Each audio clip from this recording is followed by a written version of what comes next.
Bonjour et bienvenue dans cette nouvelle capsule vidéo. Aujourd'hui, je vais vous présenter 5 aliments que vous ne connaissez pas, en tout cas pour leur propriété, pour réduire vos œdèmes et éliminer vos jambes lourdes. Pour les personnes qui ne me connaissent pas, je m'appelle Evelyne, je suis thérapeute en médecine ayurvédique et je suis également nutritionniste en alimentation intégrale.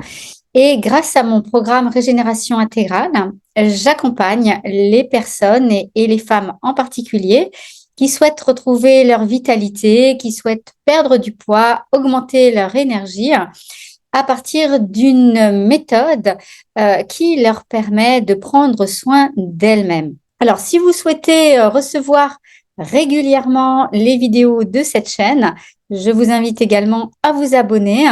Vous allez recevoir régulièrement les nouveaux conseils, les nouvelles astuces et les nouvelles recettes de cette chaîne. Alors, pour chacun des aliments que nous allons voir aujourd'hui, parce que oui, il ne s'agit pas de plantes médicinales, mais vraiment d'aliments, je vais vous donner également des astuces pour les mettre au menu au quotidien. Alors, le premier aliment, c'est un légume d'hiver, ce sont les navets. Pour les personnes qui connaissent un petit peu l'Ayurveda, donc les propriétés ayurvédiques des navets, c'est que ce sont des légumes qui sont excellents pour les personnes Pitta et Kapha, qui sont moins bons pour les personnes Vata. Alors, c'est un légume d'hiver, donc c'est plutôt un légume qu'en général, on utilise pour les soupes. Vous pouvez aussi, et ça c'est moins connu, vous pouvez utiliser les feuilles des navets. Donc les feuilles des navets ont des propriétés un petit peu différentes parce qu'elles vont mieux convenir par exemple aux personnes Vata et d'ailleurs ça fait partie des rares légumes feuilles que les personnes Vata peuvent consommer. Comment vous allez les mettre au menu? Donc j'en ai parlé, ce sont par exemple les soupes. Il y a des personnes aussi qui font des navets rôtis. Alors attention pour les navets rôtis ou glacés, n'utilisez pas de miel parce que le miel ne se chauffe pas. Mais évidemment, bien sûr, vous pouvez les consommer également seuls si vous aimez le goût de ces légumes, ce qui n'est pas le cas de tout le monde. Ensuite, vous avez un deuxième aliment qui est plutôt utilisé en général en Occident comme un aromate et qui est utilisé comme un légume, par exemple au Liban, pour faire le taboulé libanais. Eh bien, il s'agit du persil. Alors, le persil est excellent parce que il est quasiment tridoshique, donc il est excellent pour les personnes Kapha et Vata. Mais pour les personnes Pitta, il fait partie des aromates qui ne vont pas gêner Pitta, donc qui vont pas le réduire non plus, mais qui ne vont pas le gêner. Donc vraiment, vous pouvez l'utiliser pour toutes les constitutions, ça c'est extraordinaire. Vous pouvez parsemer vos salades, donc vous pouvez aussi faire un taboulé libanais, donc dans la différence avec le taboulé qu'on voit en général. Le persil est l'ingrédient principal, avant la semoule, etc.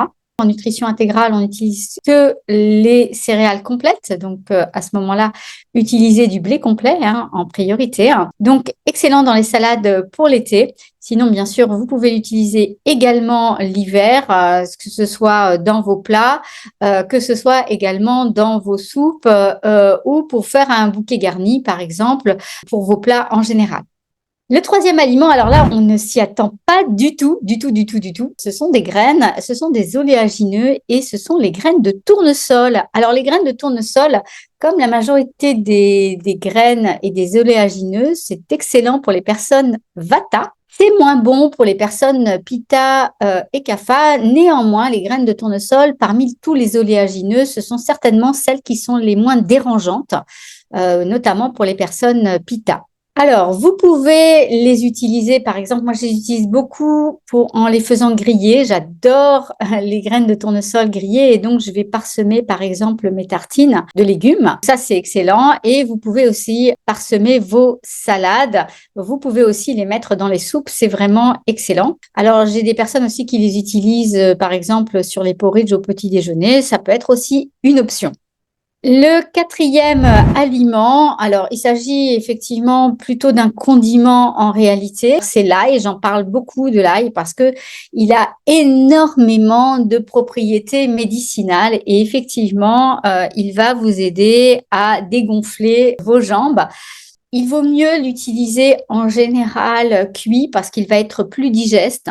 Pour les personnes Vata et Kapha, il est excellent. Pour les personnes Pitta, il est moins bon. Cependant, je ne conseille pas de l'éliminer complètement de l'alimentation parce qu'il a tellement de propriétés médicinales que c'est vraiment excellent. Et donc, je conseille souvent aux personnes Pitta de l'utiliser en petite quantité régulièrement par période dans l'année. Utilisez-le donc plutôt cuit. Vous pouvez les mettre par exemple dans vos sauces tomates, etc. Vous pouvez les mettre, bien sûr, dans tous vos plats cuits, par exemple les currys, les risottos, etc., etc. Et le cinquième aliment, alors là, c'est un aliment dont on n'a pas trop l'habitude en Occident. Ce sont les azuki. Alors, qu'est-ce que c'est que les azuki? Ce sont des petits haricots japonais qui sont vraiment tout petits, qui sont rouges, hein, donc qui ont une pellicule rouge.